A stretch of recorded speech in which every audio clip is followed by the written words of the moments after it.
Thanks for listening and buckets up. Yo, what up? My name is Jump.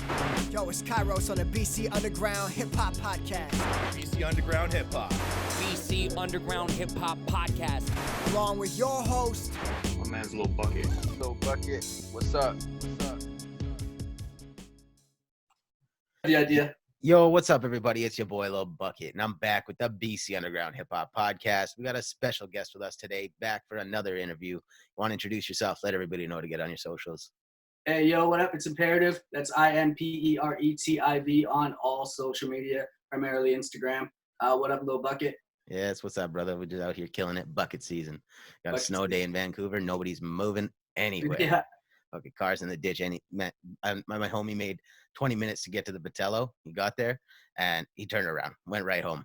Shout out to Frank's. My name is It's raining Frank's. here, man. It's like I stole your guys' weather. Oh, my God. It's raining Yeah. here? Don't fucking...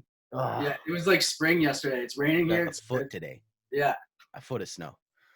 I'm like back in Kamloops. I feel like I'm in Kamloops. Crazy. But it's only going to be a week or so I should stop complaining. I mean, it's Vancouver. It's only going to last a couple of days. Then you'll be back to rain, gray skies. That's why I'm not in Kamloops, right? Yeah. Now, I want to talk to you a little bit about your new EP coming out. You've got tons of crazy shit going on. This is really going to be a big year for you. So tell me a little Pushing bit. For that, man. Pushing. It's Like it really is just all on me, right? It's not like anyone says like, yo, I'm gonna have a big year. Everyone can have a big year. It's just all on you. It's on how you know, what the work you put in. Yeah, you really got to put in work, definitely. And I've seen you've been doing that. So word, man. Congrats on that. Yeah. Big word. Thanks, big ups. Now, let's talk a little bit about your track with Junk and Mickey Fax. I noticed the link today was available for pre-save. So I hit you up and I wanted to get you on the interview real quick. And, yeah, let's talk about it. How'd that all happen? Like, so started basically. So we were talking before the segment started. And you were talking about how you were driving, right? My job before, I was a driver, so I was going on these long 8-9 hour drives, and I was just in my head the whole time, right? And then I was hating my job and started coming up with like ideas about music. And then the concept of full circle just kept like coming in my head for some reason. Like, I don't know where it came from. I call it divine creativity. Like, it was just the words. I know it's kind of like a common idiom phrase, but like, yeah, it just rolled off the tongue. And then Mickey and I had chatted before. Like, he's been one of my favorite lyricists and rappers like since 2007, 2008. And for anybody who doesn't know who Mickey Fax is, just give a little bit of background on where he's from, what he's all about. Right. So Mickey Fax is from New York, the Bronx. He was a 2009 XXL freshman. He was kind of in the forefront with guys like Wale, Kid Cudi, Currency. So basically a lot of the new wave of rap names now is like he was a big start of that, really, Yeah. So yeah, that's Mickey. He's kind of been he's a true lyricist, man. He's a true artist, and like he may not have had hits, but if you go listen to his bars, his freestyles, and if you look at his projects, because a lot of them are concept albums and that, like, the guy is an artist like through and through. That's fire. So what was the process of getting him on the song? Did you just hit him up and say, hey man, I've been loving your music for a long time and I just want to get you on? Or I think we actually glossed over it. You told me you put one of his songs in your snowboarding video from like 10 years ago, something, right? Yeah, so that's a big story on the whole full circle aspect of it. So in our last interview, we talked about how I came from snowboarding. That was before music. I was a snowboarder. I was doing competitive snowboarding, and I was working on a snowboard video called Very Really, and then I collapsed my eye socket, so then I stopped snowboarding and transitioned into music. Now, in that video, it would end up being my last snowboard video part. I actually used a Mickey Fax song for my part. Yeah, that's crazy. And then, so now, 10 years later, I actually have him on my debut EP as a producer. So it's kind of, it ties in there. Like, yeah, so that's how you were saying divine creativity, because like you thought about full circle this whole time, and then boom, he was. And then it's all worked in. I actually saw Mickey post the other day. So the single releases this Friday, January 17th, 12 a.m. Eastern time, 9 p.m. Pacific time. But Mickey posted a thing, I guess January 17 for him marks 13 years of working as an artist and making money off music. No fucking way. Yeah, so it's crazy how it falls on that. Like the symbolisms and tie-ins are crazy. I don't want to get spiritual here and start getting into horoscopes and shit like that. You almost could, bro. Yeah, like it would make sense. Yeah. So yeah, it's wild. But I have him on Facebook, and he's put out posts. Like, he's an artist and he works. And I know you had Junk on the show not too long ago, and he was talking about his feature verses and stuff. But Mickey puts it out there. It's a job for him, you know. That's how he makes his bread, makes his money. So he had it out there, and we had talked in a while. And then when I was coming up with the full circle thing, Mickey came to mind, right? Because it's always been a dream of mine to have, like, that was all, like, from the go. It was like, yeah, I got to get Mickey on a track, right? And so I hit him up. I sent him a beat. I was like, yo, I got this. I think you and Junk would sound crazy on this, because I know Junk was part of Backpack Rap. Yeah. Or Team Backpack. And I think Mickey was as well at one point. I can't. Yeah, Mickey Fax. I think he did a cypher out there. Or he did. Yeah, so, he did maybe I think it was the LA stuff that Shalina went out for. Yeah. So at least you know that's dope. Yeah, I was a huge follower in Team Backpack. Yeah. So I knew the two of them would work well because they both got bars. They're both lyricists, right? So I hit him up, sent him a beat. He's like, yo, this is hard. I was like, word. So from there, I had to pay for a feature verse, which I'm not ashamed of. I know there's a lot of talk right now in the BC underground forum about paying for features and whatnot. Like, yo, sometimes you got to pay for a feature. That's how this guy eats. He's got to get studio time. He's got to, that's his creativity. That's his art. I'm literally paying for his 2 cents. You know what I mean? Facts. I want to touch on this subject a little bit, because I had a conversation with someone. I'm not going to call him out or anything, but he asked me for a hook. He said, yo, I'm fucking with the Bukkit sound. I think it's dope. I'd like to get you on a hook. And I said, yeah, that's fucking great, man. I only charge 25 for a verse, or 25 for a hook and 50 for a verse. So that's just my feat. And let's get this work done. And he laughed at me. He's like, bro, I'm not going to pay for locals. I was like, right. What do you mean? It's only $25 for the hook you asked. Like, right. I just want you to be invested in the project. So when I go and write this hook and I send it to you, I know it's going to come out and it's going to sound with good quality, not just some shitty project that a couple guys threw together to shove on SoundCloud. I mean, I've got enough of those. 100%. I mean, these days, man, time is money. Now, like, everyone's time is money, no matter what level you are. $25, $50, that's not unreasonable. It's not a lot. You're saying, right? And I can guarantee you that's not Mickey Fax fee or Junk's fee. I mean, I'm not going to drop numbers on that, right? But I did pay for that.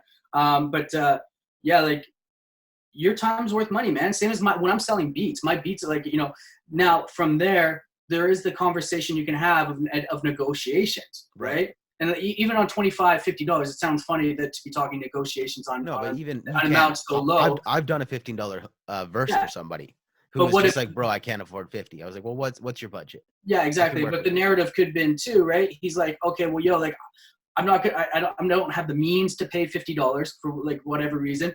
But what if, like, yo, like, you do this one, but then I got you on another project, right? Or like another song. So then there's that trade back and forth. But like you're saying, if he pays for it, then he's invested in it. That you didn't waste your time to record a hook or a verse and then have it sit there and collect dust. And you're sitting there like, yo, because everything we do these days has to have meaning.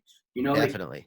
Like if I just make a beat and send it to someone and sits there and collects dust, I could have sold that maybe 4 times over. No, really. The way I like to look at it too is like, it's a gym membership, right? If somebody pays for something, they're more inclined to do it. They're invested in it. If you pay for the gym, you're gonna go to the gym. You're not gonna sit there and be like, damn, that's a really cool metaphor. Yeah, because it's not like, I mean, the Planet Fitness $20 24-hour gym, even that's great, because you can just go pay $20 and it's a local gym where you can go, run on a treadmill and lift some weights, and it doesn't have to be some big crazy gym where you're paying like a huge fee for, and you've got personal trainers that you need to go and have these appointments to see, right? You can get that if you want that gym, but there's also the Planet Fitness gym. There's so many options. That's a great 100%. Metaphor. I'm glad you noticed and you enjoyed my metaphor there. I've been working on my figure of speech. Bars, bro. That's what's up. With the rest of the EP, what are some of the songs that you really want people to hear? All of them. Of course, all of them. Like what means the most to you is my question. So the Mickey Facts and Junk one definitely has a lot of meaning. Obviously the Right. title track, and the meaning we talked about there about, using the snowboard video. I'm trying to find a way in social media to portray that story. It's really tough though. Like the snowboard video part's like 3 minutes long, and Instagram only has 1 minute post. So I'm trying to find a creative way to tell that story. I'm telling it right now, which is dope. Yeah, maybe you could clip that snowboard video into just like segments, do little 5-second segments, and make like a 15-second ad of just like, a cut in of the start of it, the middle, and then the end. So that it shortens it right up, and then you can add that in and be like, have some pretext to your ad, right? 100%. The other big track that I want people to hear, it means a lot to me, is I have a track with Jay West. Fire. Jay West is who I came up with in this music stuff. Like when I first started 10 years ago, like 2009, 2010, the first rapper I worked with more or less was Jay West. He was the first one we started putting out music. And we were we opened up for Action Bronson. We opened up for Cameron, Redman, Dizzy Wright. Like we were going, and then, he just wasn't feeling it anymore. He started a family. But I hit him up, and I was like, man, I need a verse. I need a track from you on this. This is full circle, and it wouldn't be a full circle without you. That's fire. And you reignited the fire right there. Yeah, so he came through, and that track's crazy. I made a Facebook status a while ago that, the beats I make are typically, it's for people to rap their ass off for bars. And I'll tell you that Mickey Facts raps, Junk raps his ass off, and Jay West everyone on the project raps their ass off. And, I'm proud of that because, like, I love bars. And so, but Jay West goes off for real. That's fire, bro. That's wicked. Yeah. Stoked. And then I also got, so A1's on the project. We've been sitting on this track for a minute. It's really dope. I've heard like people say this is some of like the best they've heard A1. We've got Shamel. This track is actually already out. Okay. He's from Boston. And then I've got Shabazz on there. Nice. He fills it. And then named Tobias. He was in Vancouver for a while living, but he's in Toronto now. Yeah. And then Ronnie Reddy sings the hook on that one. Fire. Yeah. That Shabazz song, how did that come together? You guys friends or? We've been talking for a minute, Shabazz and I. We just never got anything going. The true story here, and full circle aspect of it, is his manager, Dawson. So when I first moved to Vancouver, I was assistant manager at a snowboard shop down on West 4th, Pacific Border. Yeah. Dawson was one of my first customers. And Dawson, like, he's a lot younger than me, and he looked up to me. And, like, and I'm not trying to say this, like, he straight up told me this. He said he grew his hair long, and, because I had my hair long. And, but then, like, I was doing very really, which he knew about, and I gave him a free copy of the snowboard video and stuff.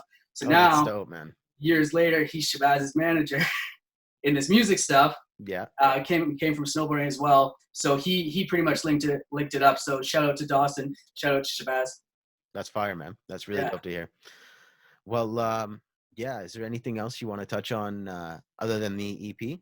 I mean, one more cool thing with the Mickey Facts thing, man, and then paying for a feature, and it's just showed, like, I guess one thing when you are paying for features, like we were talking about, like it's gotta be someone you really care about, kind of thing. Like, you can buy a feature just cause or whatever, but like Mickey Facts, as I'm sure you can tell in this interview, meant something to me. So when I hit him up and I sent him the beat, he was going to the studio the next day. He's like, "Yo, what up? What am I writing about?" And I was like, "To be honest, man, you're Mickey Facts. Like, write about whatever you want. I'm good with that." And then I was like, "But if you're interested, the EP's called Full Circle. Explained the whole snowboard thing. Like, yo, I used one of your songs in my snowboard video part. Claps my eye socket. 10 years later, I'm gonna have you on this and on my project." He's like, "Yo, that's incredible." And Mickey Facts actually put out a song called Incredible years ago. So I found the YouTube link, like copied and pasted, and was like, "Oh, incredible like this." And he's like, "Yo, that's love." And then rather than sending me a 16, guy actually sent me a 32 bar verse. That's crazy. So that dictated a lot of the song. And like, I was like, yo, like when I was listening, man, like I I was tearing a bit. Like when he You probably first had sent it chills back, all the way up your spine. I was doing the happy dance. I was like, yeah, like. I can't Yeah, wait to like- hear this. Oh man, I was so pissed when I woke up and that was a pre-save link. I thought I was like opening to listen to the song. I was like, oh, it dropped early, sick. Yeah. And then I was like, no. I've had a long promo train for this a little bit. Yeah. Originally, this was supposed to drop in December, Yeah. but just due to conflicting release schedules with Junk, Okay. I held off. I was wondering if it was like sample clearance. No, I mean, I don't want to get into sample clearance, but no, it was really just Junk and our release schedule was, clashing. So I just wanted to make sure he could do everything he wanted to do with his releases, and then had time to focus on, promoting this with me. Yeah. Now, what you were saying about making sure that the person who you want to get a verse from, it really means a lot to you. I can vouch for that 100%, brother, because I've had multiple projects that I didn't go follow through with because I was so invested with the person that I wanted the verse from, and I really fucked with them, and I really wanted to, even sit down in a studio and go all over the concept and write it out. And then they hit me back with, nah, bro, I'm just probably gonna send you some stems. Right. And it's like, I mean, like I was so invested, and then the person's just not there for it. Yeah. It kind of makes you just, well, all Yeah, right, that is kind of I'll like find someone who's gonna be invested. Yeah, I mean, that is kind of the other side of the whole paying for a verse as well. Mhm. I mean, sometimes you can pay for a verse, and if they're somewhere far away, they send you something, and I mean, you're not 100% on it, right? Like, Right. it's a tough thing, right? Like, I mean, I'm still new in this to be like, I'm not gonna go tell Mickey facts, not that it was, but like, yo, man, I wasn't feeling your verse, right? Right. So it's a tough. That's the other side of paying for the features, and Yeah, it's I really mean, touch and it's go. hard. Yeah. But I mean, like, if you think of like major artists, like let's just say Drake and Kendrick, right? Let's say Drake's paying for a Kendrick feature. I mean, Drake's not, but his label is. Oh yeah, You know what I someone mean? is. There's money being transferred there somewhere. Yeah, But let's say that verse comes back and Drake's not happy with it. He's going to tell someone, the label's going to go, and then Kendrick's going to have to read, but then more money's going to have to be sent, right? Yeah. That's the major leagues, and that's the big difference. Yeah, really, it really is a big difference. And sometimes you just got to take what you can get in the minor leagues, right? 100%. If Yeah. you get sent a verse that you can put out and it's quality, take it. Yeah, 100%. Sometimes your ego can get in the way, and I think mine has a little bit for me, but Yeah, I mean, It is what there's it is, ways right? of flipping it too. If you, I mean, maybe not always, but sometimes there's ways of flipping it. Maybe you take that verse and you scratch parts of it, and like you don't use the whole thing. I mean, there's ways of salvaging, I guess, Yeah. but you got to be creative about it. yeah, Best thing, totally. like anything in life, man, you just got to look forward and you got to problem solve. If you bitch and complain, you're not going to go anywhere. No, it's really not going to help anything. Yeah. All right, brother. Well, thanks for coming Sure. on the podcast. I appreciate you having me. Last January 17th, midnight Eastern time, 9 p.m. Pacific time. It's on all streaming, but that's Mickey Facts, Junk, DJ Flip Out as well. Oh, I didn't even mention What? DJ Flip. Yeah, it's got DJ Flip Out on there. How'd you? That's got a how'd you full gloss circle over that aspect one? to it as well. Okay, well, we're not cutting back now. All of a sudden, No, it's all good. Yeah. scratch it. January 17th, pre-saves out now. Links in all my social media, so hit that. Yeah. No, what I was saying is we're gonna scratch back. We're not ending. Oh, I want to know Sorry? I want to know that DJ Flip Out. you stuff. want to scratch back? Okay. So I met Flip Out for the most part through. I knew him through some of the music stuff. But when I worked at the Alexander, Yeah. so I was a bar back at the Alexander for a while. DJ Flip Out was there all the time. We built a good relationship, and he would listen to my music. He took my entire Dropbox folder and listened to it on a flight to like Japan or something like that. And then What? he messaged me, or like he put it out in like an Instagram story. He's like, yo, Nate's got all the vibes.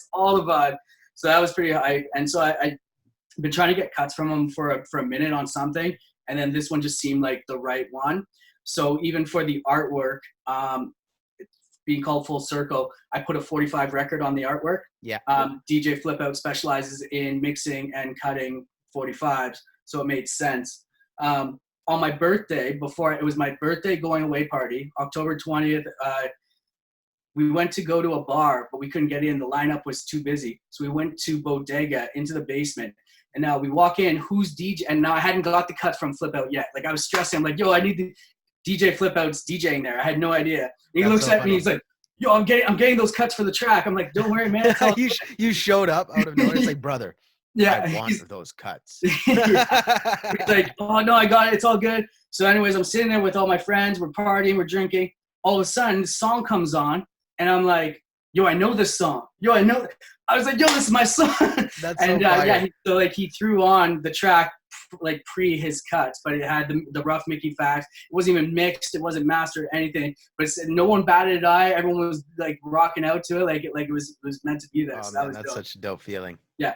So I mean, that's the full circle aspect of that. But yeah, That's fire. Flip out. Shout out to Flip Out, brother. Yeah. All right. Well, yeah, this has been a great podcast. Can't wait to have you on again. Start to see your future projects. Yeah, this time you got your voice back. Yeah. Well, yeah, we'll definitely get you back on the podcast when you got another project. We know Imperative's gonna be killing it. You got anything in the works that nobody knows about that you can drop? I got some gems out of Jump last time, so let's get some hidden gems out of Imperative. I've got a project with in the works with Creed Taylor. Oh shit. Yeah, that one's pretty crazy. Different vibes, completely then full circle. There's an EP with Detour. Okay, that's fire, yo. Yeah. I'm stoked to hear that. Yeah, that's got some gems on it. The single on that one's crazy. Yeah, so that he's putting in his work. He's going to school now too. Yeah, I got to get Detour on the podcast for sure. Yeah, I'm starting to work with an artist out of North Carolina, Joe Sig. He's pretty dope. I know that doesn't pertain as much to the BC underground, but yeah, those are the big ones, man. That's fire, man. I don't think people really know about yet, but that's all in the works. Word. Thanks for the gems, brother. Thanks, homie. Appreciate you. Yeah, we'll talk to you soon. Peace, fam. Yo, what up? This is My Name is Jump. Hey, I'm Dylan Bell with Low Files Media. Yo, this is Lil Turtle. This is La Sparka. What's going on? It's your boy Hooper turned Singer. Yo, what's up? This is JML. This is Natty Snaps. Yo, it's Kairos on the BC Underground Hip Hop Podcast. BC Underground Hip Hop Podcast. BC Underground Hip Hop. Listen to BC Underground Hip Hop Podcast. Love Force all day, motherfucker. Turtle Gang. Kairos season, baby. Get it cause you need it. Watching this, y'all are my people, bro. Wow.